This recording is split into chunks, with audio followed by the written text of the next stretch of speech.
Nous disons merci au Seigneur pour sa grâce. Et nous sommes vraiment reconnaissants au Seigneur pour tous ses bienfaits. Amen. Amen. Le Seigneur me fait la grâce ce matin d'avoir la charge du partage. Amen. Et vous savez que ceux qui ont la charge de donner le message, ils ont une lourde responsabilité. Amen. La raison, elle est simple. Elle est simple parce que c'est eux qui portent l'arche de l'alliance. Ce sont les gens à qui Dieu a confié mandat de montrer le chemin au peuple. Amen. C'est la raison pour laquelle la Bible dit que ceux qui sont à l'enseignement, ils doivent non seulement être jugés de façon honorable, appréciés de façon honorable, respectés, mais ils seront doublement jugés. Amen. Donc c'est une responsabilité. Mais nous bénissons le Seigneur parce que dans cette responsabilité, il n'a pas laissé l'homme à lui-même. Et ce qui est réjouissant, c'est que Éphésiens dit, Dieu a fait de ces personnes-là des prisonniers. Amen. Il les a pris, il a fait d'elles des prisonniers et il les a donnés en don à l'église. Et quand je parle de ces personnes-là, je ne parle pas simplement de ceux qui ont la charge de la prédication, mais je parle de ceux qui ont à la fois la charge de la prédication, mais ils ont la charge de la direction du tabernacle. Amen. C'est deux affaires différentes. Ceux qui ont la direction du tabernacle, c'est eux que le peuple regarde. Souvenez-vous, quand ils devaient rentrer dans Jéricho, le Seigneur leur a dit, suivez l'arche, parce que ce chemin, vous ne le connaissez pas. Et Dieu a donné la révélation à ses ministres, notamment les apôtres et les prophètes du Christ. Les mots ne sont pas là comme ça. Les apôtres et les prophètes du Christ qui ont de la capacité et le pouvoir de garder ce mystère-là pour conduire le peuple à rentrer dans ce chemin-là. Amen. Et ce matin, je prie que le Seigneur nous donne un peu de cette onction-là pour qu'on puisse examiner les Écritures de manière à ce que nos yeux puissent garder le regard, fixer les yeux sur le tabernacle parce que c'est un chemin qu'on ne connaît pas. Amen. Et parce que nous avons les yeux fixés sur ce chemin-là, de cette manière, nous ne pouvons pas nous égarer. Amen. On va fermer les yeux et je vais prier pour la parole. Seigneur, ce matin, avant même qu'on se lève et qu'on vienne dans ce lieu, tu connaissais l'état de notre cœur. Au-delà de toute sensation humaine, au-delà de tout raisonnement charnel, au-delà de ce qui peut venir de la poussière, Seigneur, que ton esprit inspecte nos cœurs et que ton esprit aille rencontrer les besoins individuels. Parce que nous croyons que c'est ta parole qui libère, parce que nous croyons que c'est ta parole qui transforme, parce que nous croyons que c'est ta parole qui restaure, parce que nous croyons ultimement que c'est ta parole qui nous taille à l'image de ton Fils. Seigneur, que ta parole ne retourne pas à toi sans qu'elle ait produit son effet dans nos cœurs. Je bénis la puissance et l'autorité de ta parole. Seigneur, qu'elle tombe sur nos cœurs comme de la rosée et qu'elle arrose notre jardin et que l'arbre de la vie s'enracine et donne de son fruit. Oh, je bénis ton nom, Seigneur. Béni sois-tu ton nom, Dieu d'Israël. Béni sois-tu ton nom, Dieu des patriarches, Dieu d'Abraham, Dieu d'Isaac, Dieu de Jacob, Dieu de nos pères. Béni sois-tu ton nom, Emmanuel.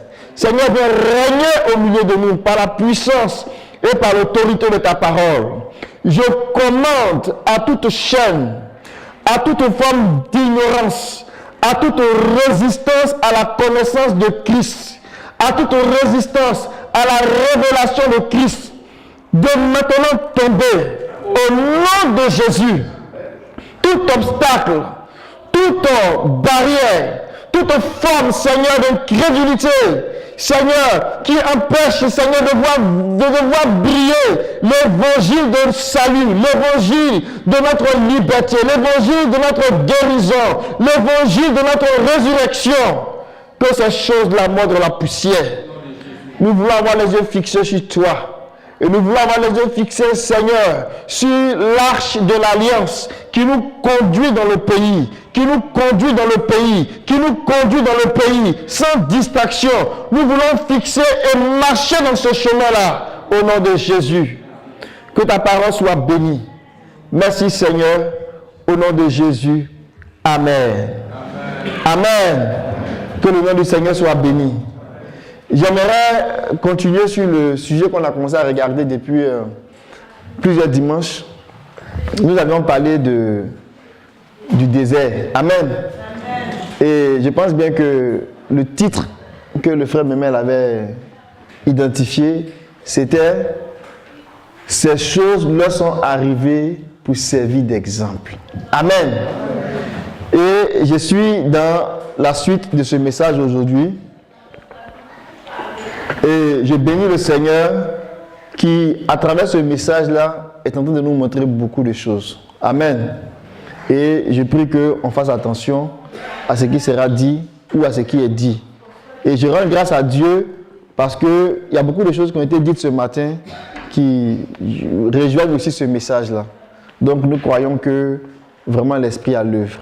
On va aller dans notre verset de base, dans le livre de 1 Corinthiens, chapitre 10, on va lire le verset 1 jusqu'au verset 13.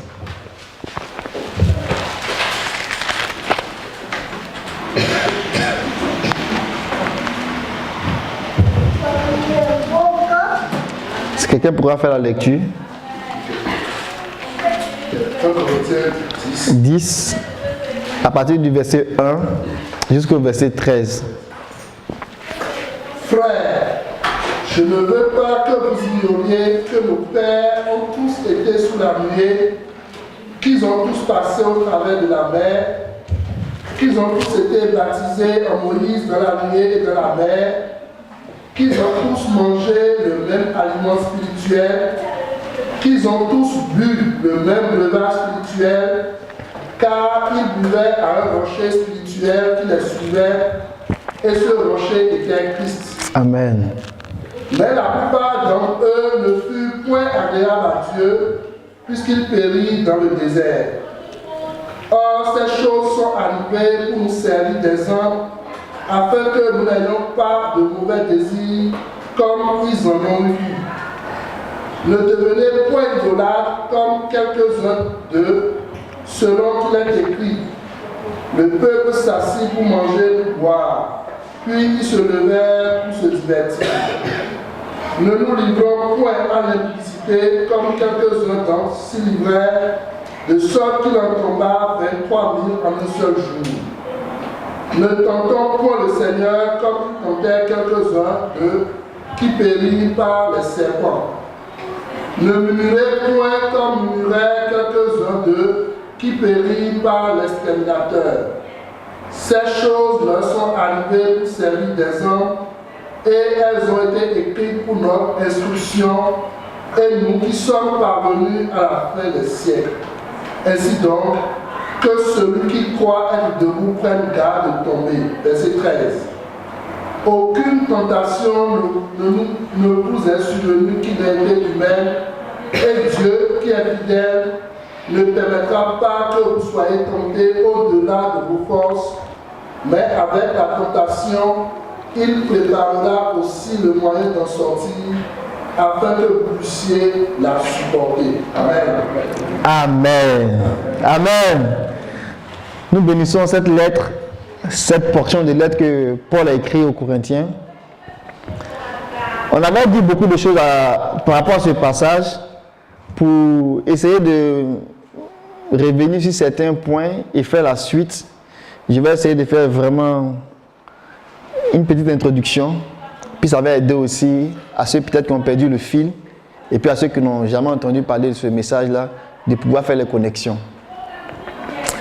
On a dit ici que Paul ici fait référence à toutes les années d'Israël dans le désert. Amen. Amen. Et ce matin, le Seigneur a commencé à nous parler un peu du désert. Et on voit qu'il y a beaucoup de mystères, il y a tellement de choses que le Saint-Esprit nous donne lui-même la capacité d'attacher. Quand j'ai dit attacher, de faire des liens et puis de comprendre ce qui est caché. Par exemple, on nous dit dans Apocalypse 12 que Dieu a envoyé la femme dans le désert pour qu'elle soit nourrie pendant combien? Pendant un temps, des temps, la moitié d'un temps. Quand on commence à scruter Apocalypse, on va comprendre qu'à certains endroits, on nous parle de 42 mois. À d'autres endroits, on nous parle de 1260 jours. Amen. Mais ne prenons pas les choses à la lettre. Parce que depuis le début, Dieu parle avec des images. Parce que les images sont puissantes. Amen. Les gens qui prennent ça à la lettre, ils ne pourront pas expliquer tout. Et puis après, ils vont s'enfarger, ils vont se perdre. Et beaucoup continuent de prendre ça à la lettre. Et ils disent que non, on a une période de 3 ans et demi, calendrier civil. Mes amis, pour que l'impie vienne régner, ça va lui prendre plus que ça. Regardez un petit gouvernement au Québec, provincial. Tu lui donnes 4 ans pour exécuter sa politique. C'est impossible. Ils ne peuvent pas exécuter leur plan, leur contrat de politique, leur programme, leur plan d'action en 3 ans et demi. Oubliez-moi ça. Je vous en supplie, oubliez ça. On ne peut pas le faire. Or là, on vous parle de l'impie qui va régner sur tout le gouvernement du monde. 3 ans et demi, civil, c'est plus que ça. Ne prenons pas les choses à la lettre. Amen. Mais demandons au Seigneur de nous donner la sagesse. Amen. Parce que le Seigneur a dit, cette loi que je vous donne, elle sera pour vous, votre sagesse et votre intelligence. Que le Seigneur nous éclaire. Amen. Mais la beauté qui est là-dedans, c'est que l'Esprit va nous aider à comprendre le langage des prophètes. Amen. Parce que les prophètes, ils ont un langage qu'ils utilisent. Et si nous rentrons dans ce langage-là, vous allez vous rendre compte que nous allons commencer à comprendre où est-ce que Dieu nous conduit. Amen. 42 mois, 1260 jours, un temps, des temps, la moitié d'un temps. Amen. Et voici Matthieu qui commence à dire que de Abraham à Christ, il y a eu 42 générations.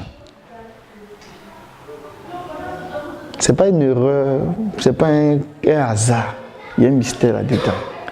Le Seigneur les prend de l'Égypte jusqu'au pays promis. Il y a 42 stationnements. Ce n'est pas un hasard.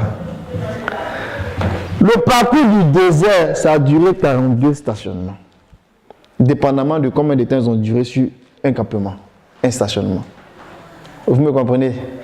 L'Esprit nous dit qu'il prend la femme, il la conduit dans le désert, où il a préparé un lieu pour la nourrir, pour la préparer, pour la former pendant 42 mois. Que le Seigneur nous aide. Amen. Et nous avons dit que de Ramsès jusqu'aux plaines de Moab, la dernière station, le dernier campement, ça faisait 42 stationnements. Vous vous souvenez de ça? Lorsqu'ils ont commencé à aller, ils ont traversé la mer Rouge entre la 4e et le 5e. Entre la 4e et la 5e station. C'est-à-dire, entre le 4e et le 5e campement, c'est là qu'ils ont traversé la mer Rouge. Ils ont continué leur parcours.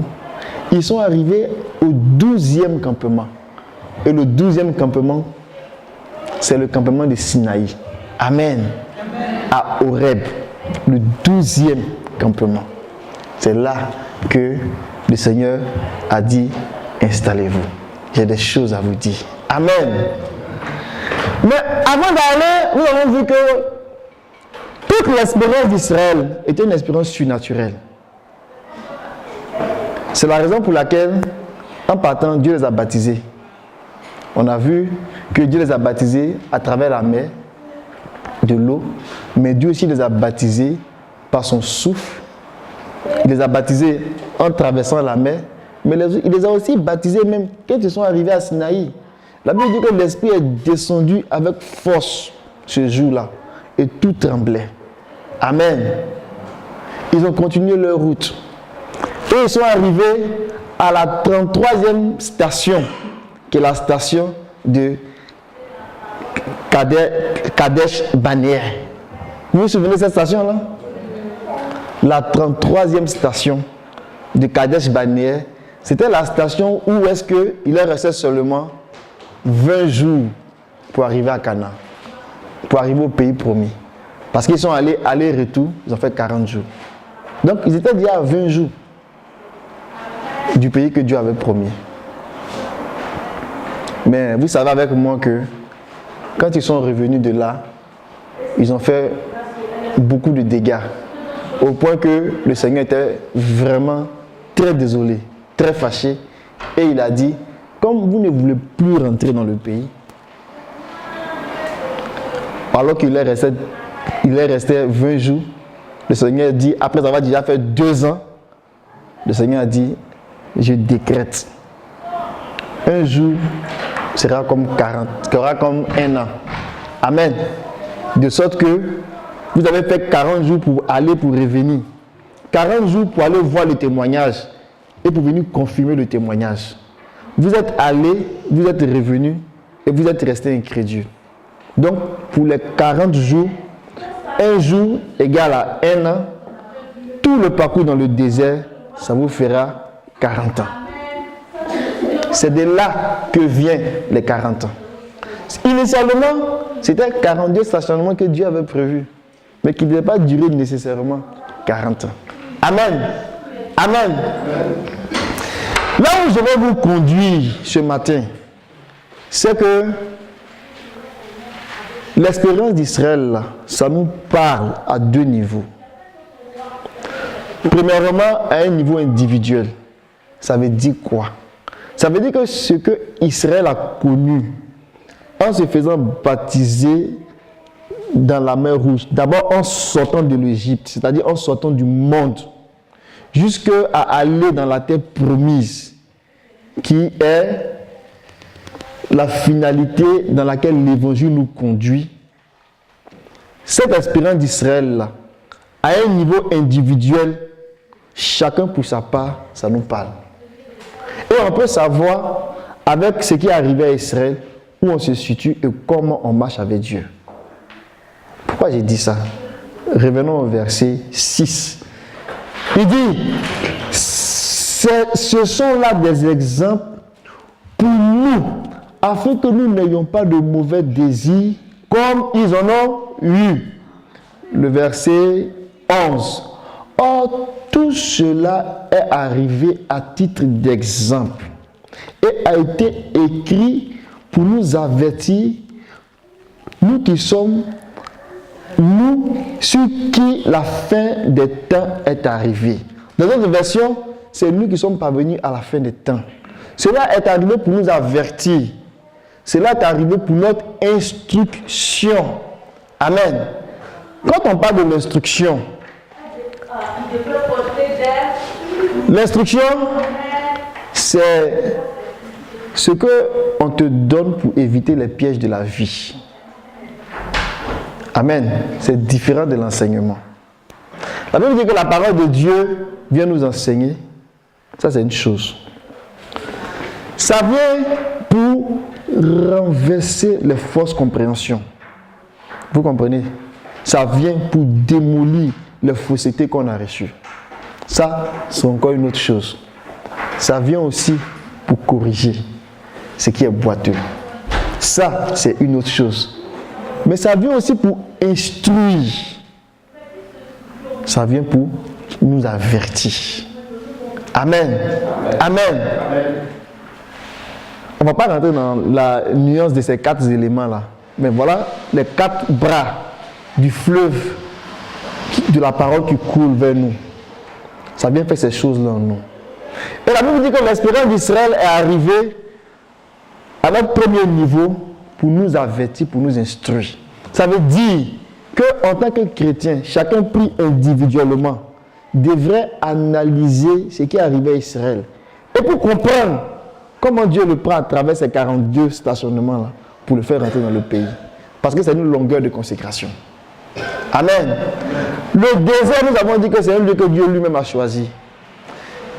Il n'a pas voulu qu'on passe par le chemin des Philistins. Il a choisi le désert pour nous parce qu'il nous a conduits dans le désert, comme il a fait à la femme d'Apocalypse 12, pour la nourrir. Amen. Amen. Amen. Pendant que Dieu nous nourrit, que nous ayons un cœur qui reçoit la nourriture du Seigneur. Amen. Le deuxième niveau que l'exemple d'Israël nous donne, ça nous donne où on en est avec le corps de Christ à travers le monde. Vous me comprenez? Le corps du Seigneur à travers le monde. Le Seigneur va venir chercher une église, mais une église glorifiée, une église qui est arrivée à la maturité. Aujourd'hui, chacun s'élève. Il a peut-être deux dons. Il crée une église. Oh, j'ai fait mon ministère, j'ai fait mon église, j'ai fait ceci, j'ai fait cela. Et on voit partout, ça pullule partout. Non, il y a un corps qui existe. Amen. Et tout ce qui est fait en dehors de ce corps-là est une abomination à l'Éternel. Il faut qu'on soit dans le corps. Et parce qu'on est dans le corps, Dieu a un plan pour le corps.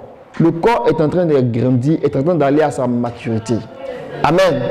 Et le corps, c'est l'église que le Seigneur va venir chercher.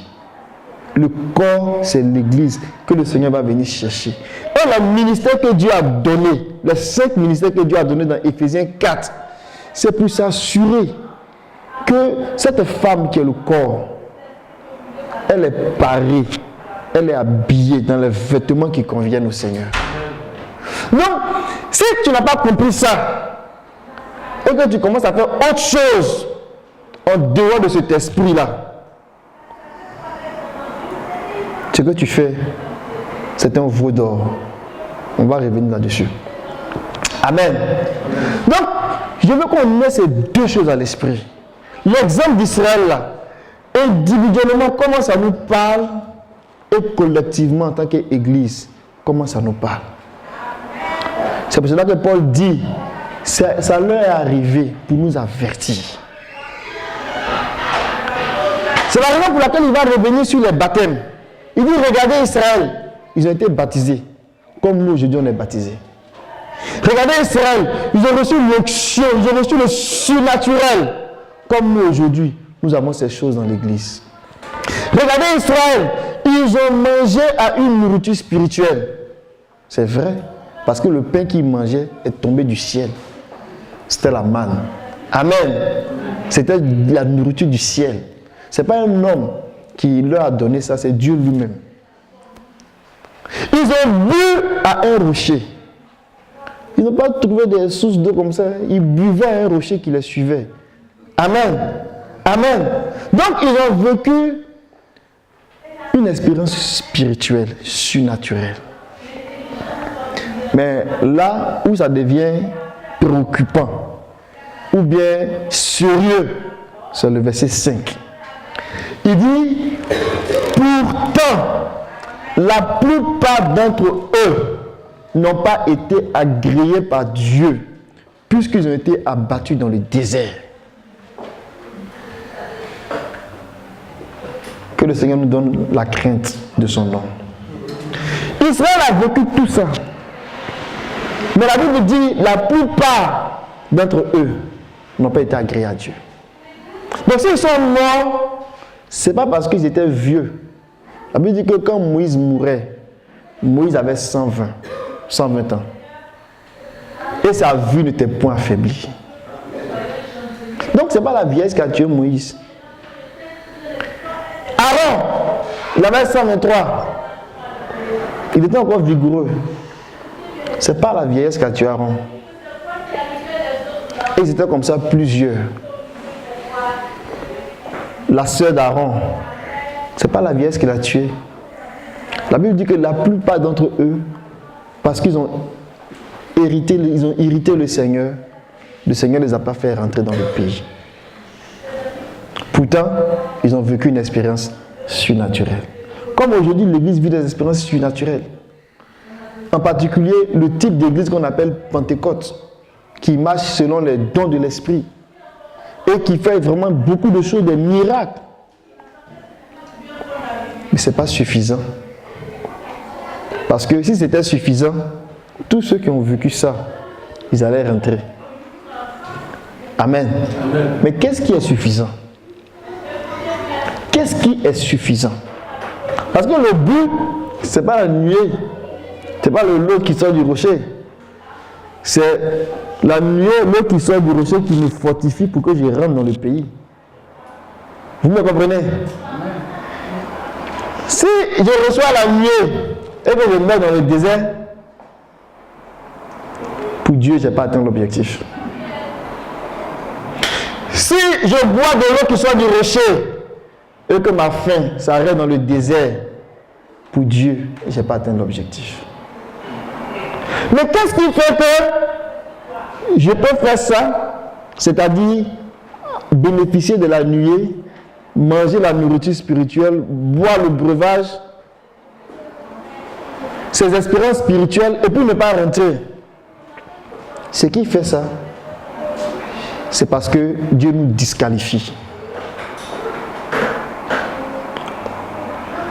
On ne rentre pas parce qu'on a été disqualifié. Or, il faut qu'on soit qualifié. Et ce n'est pas notre force qui nous qualifie. Ce n'est pas notre don qui nous qualifie. Parce que si c'était le don qui qualifiait, ceux qui ont vécu ces expériences et tous allaient rentrer là-dedans. C'est notre cœur, notre attachement à Dieu qui nous qualifie. Amen. Amen. Amen. Soyons qualifiés. Ne soyons pas disqualifiés. On va regarder quelques versets pour apprécier en quoi consiste la qualification. Restons dans 1 Corinthiens 11. Dans 1 Corinthiens plutôt. Allons-y au verset chapitre 9. Alors, je vais lire le verset 24 au verset 27. Ne savez-vous pas que ceux qui courent dans le stade courent tous, mais qu'un seul remporte le prix? Courez de manière à le remporter. Or, tout lutteur se maîtrise en tout. Ceux-là le font pour remporter une couronne périssable. Nous, pour une couronne impérissable. Verset 26. Moi, donc, je cours, mais non pas à l'aventure. Je donne des coups de poing, non pas pour battre l'air. Verset 27. Au contraire, je malmène mon corps, je le traite comme un esclave, de peur qu'après avoir fait la proclamation pour les autres, je ne sois moi-même disqualifié. Amen. Amen. Voici ce que Paul dit. Paul dit, lui-même en tant que ministre, il traite durement son corps. Il traite son corps comme un esclave. Parce qu'il a un objectif. Au travers des dons, au travers de la manifestation de l'esprit, au travers de la nourriture spirituelle, au travers du breuvage spirituel, il a un objectif, c'est d'être qualifié. Amen. Amen. Il dit que s'il ne fait pas ça, il sera disqualifié. Il dit tout coureur, tout athlète qui s'engage, il le fait pour un prix. Israël le faisait pour un prix. Je vous dis que Israël le faisait pour un prix. Et le prix d'Israël, c'était la terre de Canaan. Donc le parcours du désert pour Israël, c'était comme leur couche. Et Israël le faisait pour posséder le pays promis. Mais je vous disais tantôt, gardons à l'esprit que ces choses-là sont arrivées à Israël pour nous servir d'exemple. Mais nous aussi, nous le faisons pour un prix. On va le voir. Dans Hébreux, chapitre 3.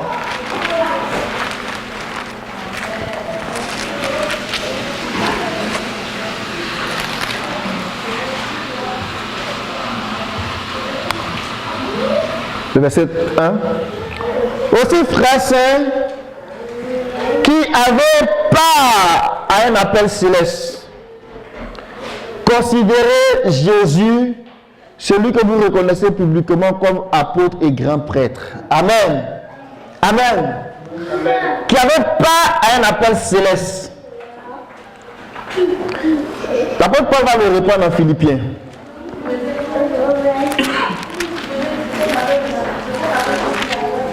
Chapitre 3. On va lire le verset 12. Je vais commencer au verset 8 jusqu'au verset 15. En fait, je considère tout comme une perte à cause de la supériorité de la connaissance de Jésus-Christ mon Seigneur. Philippiens 3, verset 8 à 15. En fait, je considère tout comme une perte à cause de la supériorité de la connaissance de Jésus-Christ mon Seigneur. À cause de lui, j'ai accepté de tout perdre. Je considère tout comme des ordures afin de gagner Christ. Ça, retenez ça bien. Afin de gagner Christ. C'est le prix ça. Afin de gagner Christ. C'est le prix. Retenez ça bien. Et d'être trouvé en lui. Non pas avec une propre justice qui viendrait de la loi, mais avec celle qui, par la foi du Christ, une justice venant de Dieu est fondée sur la foi. Il s'agit maintenant de le connaître, lui aussi, ainsi que la puissance de sa résurrection, la communion de ses souffrances, en étant configuré à lui dans la mort pour parvenir, si possible, à la résurrection d'entre les morts. Amen. Verset 12. Ce n'est pas que j'ai obtenu tout cela, ni que je sois parvenu à l'accomplissement. Mais je le poursuis. Je continue de marcher dans le désert en fait. Tâchant de le saisir. Souvenez-vous que j'ai dit afin de gagner Christ. Donc je continue de le poursuivre, tâchant de le saisir pour autant que moi-même j'ai été saisi par Jésus-Christ. Il est apôtre et il dit qu'il continue. Pas qu'il est arrivé, il veut saisir, il veut gagner Christ. Même si Christ l'appelait à lui. Vous comprenez? Il y a un enjeu là. Il y a quelque chose à gagner. Amen. Verset 13.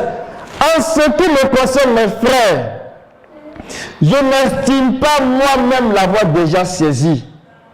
Mais une seule chose compte. Oubliant ce qui est en arrière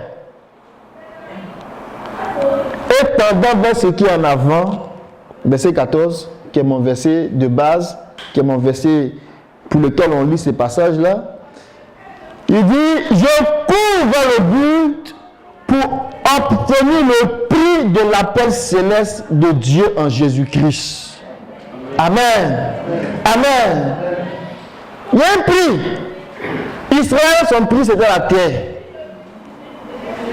La Jérusalem terrestre.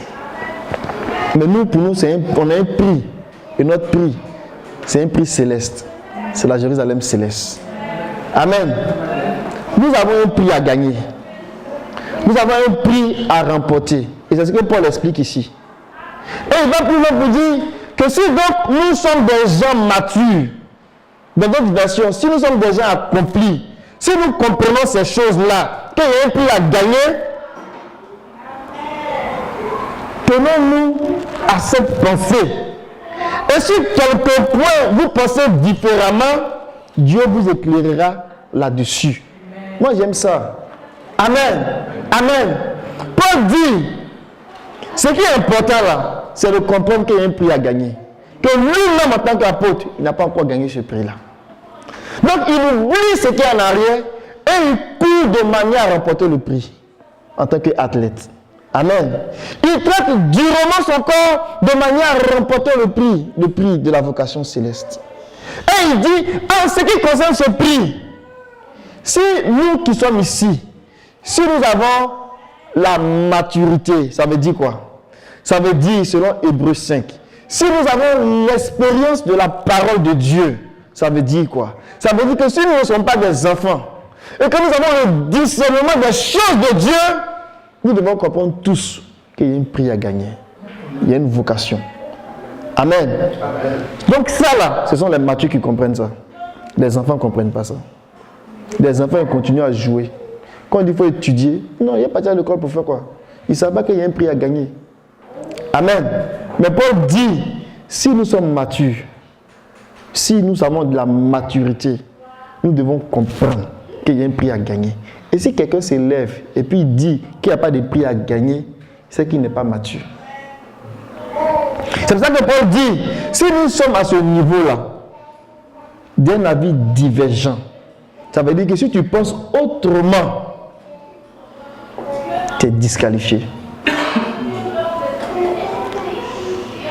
Et il va plus loin pour dire, puisqu'il est apôtre, et Dieu lui a donné les clés du mystère, il sait de quoi il parle.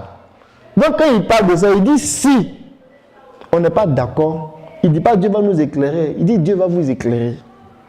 Parce que lui il a déjà éclairé. Amen.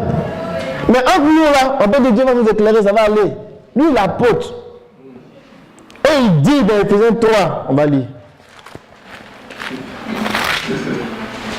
Verset 3.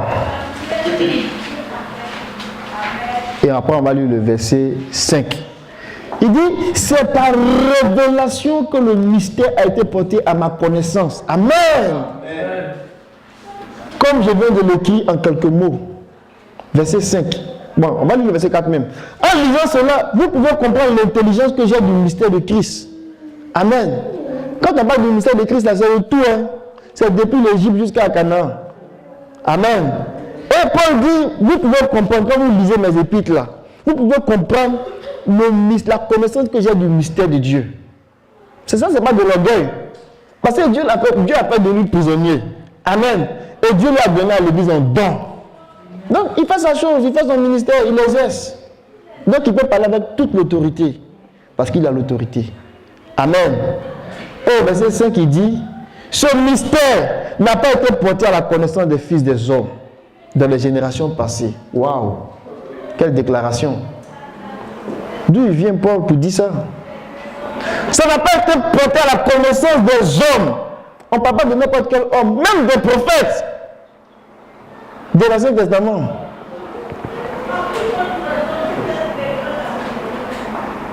Ça n'a pas été porté à la connaissance de tous ceux qui sont nés des femmes. Parce que ça concerne les choses du royaume. Ces choses ont été cachées, même aux grands prophètes comme Daniel. Daniel ne dormait pas, il voulait sauver. On dit non, ce n'est pas pour toi Daniel, va dormir. Il faut aller dormir. C'est pour le temps de la fin. Regardez la précision que Paul apporte. Ici il dit, ce mystère n'a pas été porté à la connaissance des fils des hommes dans les autres générations, comme il a été maintenant révélé par l'Esprit à ses saints apôtres et prophètes. Dans d'autres versions, on dit aux saints apôtres et prophètes du Christ. Vous me comprenez? Ce n'est pas tous les prophètes, hein? Ce n'est pas tous les apôtres. C'est à partir du Christ que les gens ont eu la révélation. Donc Paul, il parle en sachant, en connaisseur. Et c'est ce Paul-là qui nous dit, si quelqu'un est d'avis différent sur la question que nous devons avoir les yeux fixés sur le prix, est disqualifié. Amen. Là où nous allons, et ce que nous devons garder à l'esprit en tant que chrétiens individuellement et en tant qu'église,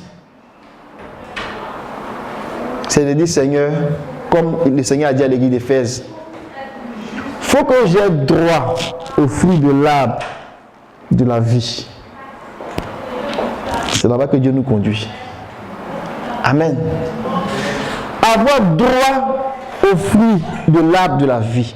Parce que Dieu a tracé un trait d'arrivée. Quand le courant il court là, il ne court pas dans le vide. À un moment donné, on marque le sol. Et puis on trace. Quand tu arrives, on dit, oh, il est arrivé. Dieu le fait de même avec nous. Et le trait qu'il a mis là, c'est le gagner Christ. Et à l'église d'Éphèse, il dit, ton trait que j'ai mis pour toi là, à celui qui vaincra. Amen. Je donnerai à manger du fruit de l'arbre de la vie. C'est le trait, c'est le marquage pour Éphèse. Or, vous savez que les 7 églises d'Asie, c'est une image pour l'église du corps de Christ. C'est les différents mystères, les différents traits de marquage que nous devons atteindre. Pour avoir le témoignage, pour dire que nous sommes arrivés. Amen. Amen. Israël, quand ils étaient à Jéricho, ils étaient dans la plaine de Jéricho, ils pouvaient, dans la plaine de Moab, ils pouvaient voir Jéricho en face. Mais nous aussi, Dieu a tracé des limites. Où est-ce qu'on peut arriver? Et puis on va dire, oh Seigneur, on est presque arrivé, que ton nom soit béni. Pour Éphèse, il disait, je te donnerai à manger les fruits de l'arbre de la vie. Asmi, il a dit, tu ne connaîtras pas la seconde mort. Amen. Pour vous donner une idée là, regardez Lot et Abraham. Comment Lot a souffert pour sortir de Sodome et Gomorrhe. Il a échappé de justesse. Au feu et au soufre. Lot, c'est un type du chrétien, j'ai envie de dire Chanel. Abraham, c'est un type du chrétien spirituel. Mais Abraham était arrivé. Abraham, il était tranquille. Et même quand ça s'est passé pour Lot, lui, il intercédait pour Lot. On veut être là où Abraham était. On ne veut pas être où Lot était. Parce que Lot a eu chaud, je vous dis. Il a été sauvé comme au travers du feu. Mais à Smir, Dieu a dit, tu ne connaîtras pas la seconde mort. Tu seras à l'abri comme Abraham était à l'abri. Est-ce que nous voulons arriver là? Et puis que le Seigneur nous rende témoignage qu'on est arrivé là où Abraham est arrivé. Être l'ami de Dieu. Et puis Dieu nous dit les choses avancent. Amen. Amen. Il a parlé aussi à Pérgame. Il a dit à Pérgame que je te donnerai la manne cachée. La manne cachée, la révélation de qui je suis, je te donnerai ça. Parce qu'il y a des choses qui ne sont pas encore parvenues à la connaissance de tous les hommes. Notamment la révélation du Seigneur. Et je te donnerai une nature qui est comme un caillou blanc. Amen. Amen. Une vertu éprouvée, solide. C'est ça qu'il a dit à Pérgame.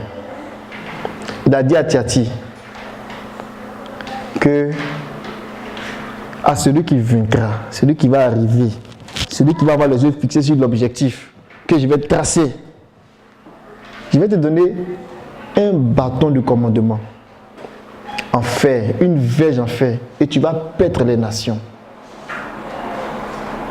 Amen. Il a dit ça. Et je te donnerai l'étoile du matin. Amen. Amen. Il a dit à Assad, je vais t'habiller en vêtements blancs. Mais c'est un niveau, c'est un objectif. Je vais t'habiller en vêtements blancs. À celui qui vaincra sera bien habillé en vêtements blancs. Oh, c'est celui qui a bien en vêtements blancs. Dans l'Apocalypse 21, on dit l'épouse de l'agneau. Elle était en fin lin éclatant. Amen. Elle était arrivée. Elle était prête pour les noces. Dieu nous conduit quelque part. Si nous perdons de vue cette réalité-là, nous allons tourner dans le désert. Ça fait peut-être 42 mois, mais peut-être que tu ne vas pas voir là-dedans, parce que tu seras disqualifié.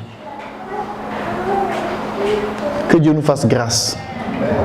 Parce que le but, ce n'est pas de sortir de l'Égypte. Amen. Ce n'est pas de sortir de l'Égypte. Le sortir de l'Égypte, c'est une étape. Mais que le Seigneur puisse nous qualifier. Amen. Qu'on ne soit pas disqualifiés. Parce que à celui qui vaincra, à celui qui va franchir la limite, à celui-là, je donnerai. Amen. Amen. Regardez ce qu'il dit à Philadelphie. Il dit, toi, Philadelphie, là, je vais faire de toi une colonne dans la maison, dans mon sanctuaire. Amen. Si on ne peut pas déplacer une maison qui est construite avec des colonnes, on ne peut pas la déplacer et puis la maison va subsister. Amen. Quand la colonne est là, on ne peut pas la déplacer et puis la maison va subsister. Donc quand le Seigneur dit, je vais faire de toi une colonne dans ma maison, dans mon sanctuaire, dans mon temple, et que tu n'en sortiras plus jamais, quelle promesse? Ça là, c'est un niveau où Dieu veut qu'on arrive. Et ce n'est pas parce que le Seigneur donne ses promesses comme ça que ça va forcément arriver au ciel. Non. Dans les promesses que le Seigneur a données, il y a des promesses qui sont possibles d'avoir pendant qu'on est sur la terre. On a dit que l'apôtre Pierre, c'était une colonne. Amen. Nous savons que la maison du Seigneur, ce n'est pas la maison physique.